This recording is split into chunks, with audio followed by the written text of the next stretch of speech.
안녕하세요. 10월 21일 금요일 큐티 가이드 시작하겠습니다. 하박국 3장은 하나님과의 대화 가운데 절망을 넘어 소망을 품은 하박국 선지자가 하나님을 찬양하는 그런 모습이 나옵니다. 1번입니다. 주의 일을 들은 하박국의 간구는 무엇입니까? 2절 읽겠습니다. 여호와여, 내가 주께 대한 소문을 듣고 놀랐나이다. 여호와여, 주는 주의 일을 이 수년 내에 부응하게 하옵소서. 이 수년 내에 나타내시옵소서. 진노 중에라도 긍휼을 잊지 마옵소서. 하나님 어떤 분이신가요? 지금까지 있었던 수많은 일들 가운데에도 이스라엘 백성들을 신실하게 지켜주신 그런 분이시죠. 그런 하나님께 지금 내가 살고 있는 이 시대에도 역사해달라고 간청하고 있는 겁니다. 그리고 수년 내에 개입해달라 이런 얘기를 하고 있네요. 맞습니다. 지금 하박국이 처한 상황은 하박국이 살았을 당시 유다가 처한 상황은 하나님의 즉각적인 개입하심이 필요한 그런 상황입니다. 경건했던 요시아 왕이 죽고 악한 왕들이 다시 유다를 다스리던 그런 시기, 유다의 운명이 마치 바람 속의 촛불처럼 위태롭던 그 시기에 제발 하나님 개입해 주셔서 우리를 구원해 주세요라고 지금 간구하고 있는 거예요. 2번입니다. 이스라엘이 출애굽할 때 하나님께서 이스라엘에 하신 일이 무엇입니까? 3절에서 5절인데요. 하나님이 대만에서부터 오시며 거룩한 자가 바란산에서부터 오시는도다. 그의 영광이 하늘을 덮었고 그의 찬송이 세계에 가득하도다. 그의 광명이 햇빛 같고 광선이 그의 손에서 나오니 그의 권능이 그 손에 감추어졌도다. 역병이 그 앞에서 행하며 불덩이가 그의 발밑에서 나온도다. 대만이라든지 바란이라든지 이런 지명이 나오는데요. 신명기 33장에 이 지명이 똑같이 나와 있습니다.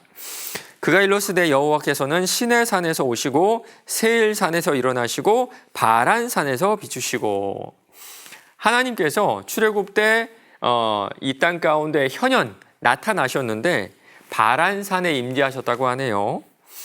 오늘 말씀에서는 그의 영광이 하늘을 덮었다라고 이렇게 하나님의 임재를 표현하고 있습니다. 5절에 있는 역병도요, 애굽에 내려졌던 10가지 재앙을 떠오르게 하죠. 맞습니다. 우리 하나님은요, 출애굽 당시에 당신을 드러내셨고 여러 가지 기적을 통해서 이스라엘 백성들을 구원해 내셨습니다. 3번입니다. 하나님께서 열방인데 어떻게 하십니까? 6절 7절입니다. 그가 서신즉 땅이 진동하며 그가 보신즉 여러 나라가 전율하며 영원한 산이 무너지며 무궁한 작은 산이 엎드려지나니 그의 행하심이 예로부터 그러하시도다. 내가 본즉 구산의 장막이 환란을 당하고 미디안 땅의 휘장이 흔들리는도다. 빛과 불과 재앙과 함께 오시는 주님께서 이 땅에 내려오셨을 때 세상이 진동하며 전율하며 무너지는 모습을 우리가 볼 수가 있습니다. 6절에 땅이 진동한다 이 말은요, 아랍어로 크게 흔들린다, 크게 움직인다 이런 뜻이거든요. 하나님이 오시면 열방의 나라들이 이렇게 크게 부들부들 떨게 된다 그런 뜻입니다.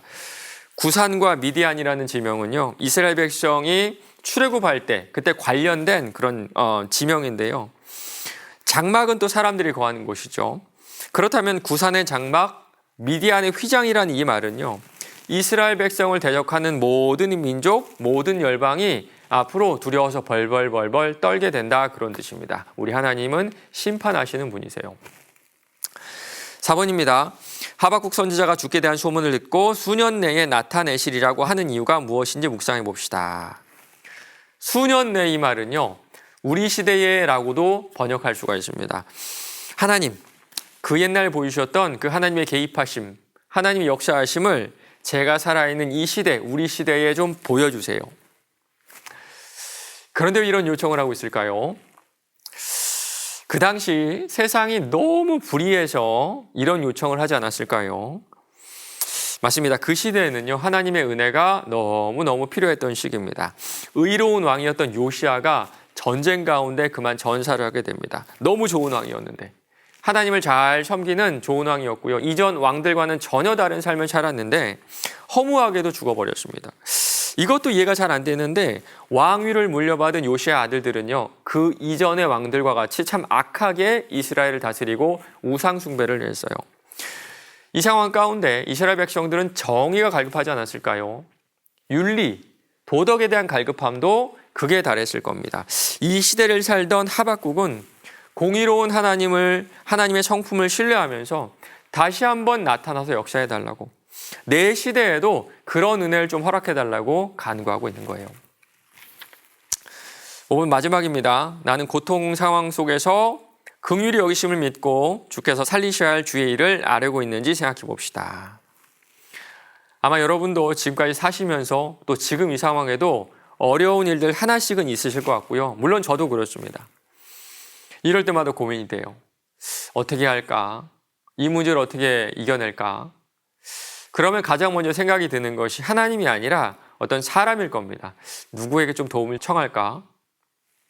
어떤 사람의 방법을 좀 써볼까? 이때 저 개인적으로는요, 저 자신에게 계속 선포하는 게 딱 한 가지가 있습니다. 그게 뭔지 아세요? 하나님 날 사랑하신다. 하나님 나를 어떠한 상황에서도 우리 하나님 날 사랑하신다. 세상 모든 것 변해도 이 사실 하나는 변하지 않습니다. 우리를 사랑하시는 아버지께서 결국에는 선하게 인도하실 거라는 이 믿음 하나가 우리를 이 고통 속에서도 버티게 하는 유일한 소망이 아닐까요?